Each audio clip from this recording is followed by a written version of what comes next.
लढण्याची जिद्द असणाऱ्या 108 वर्षांच्या आजींचा जयंत पाटील यांच्याकडून सत्कार।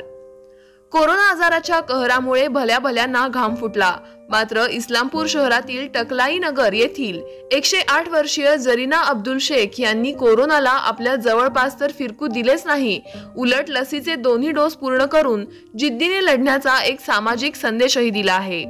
राष्ट्रवादी काँग्रेस पार्टीचे प्रदेशाध्यक्ष तथा सांगलीचे पालकमंत्री यांनी आज दोन्ही डोस पूर्ण केल्याबद्दल 108 वर्षीय जरीना अब्दुल शेख यांचा साडी चोळी देऊन सत्कार केला।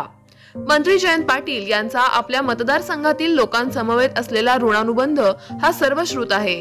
याच ऋणानुबंधांमुळे मंत्री जयंत पाटील यांना पाहताच जरीना आजीने लवकर आलास अशी हाक देत विचारपूस केली। आमच्या इस्लामपूर येथील जरीना आजीने लसीचे दोन्ही डोस आज पूर्ण केले आहेत। लढण्याची आणि जगण्याची जिद्द काय असते हे आज जरीना आजीने दाखवून दिलं। लसीकरण हेच कोरोनावरील प्रभावी शस्त्र आहे, त्यामुळे प्रत्येकाने लस घ्यावी आणि कोरोनाला पराभूत करावे असे आवाहन मंत्री जयंत पाटील यांनी केले।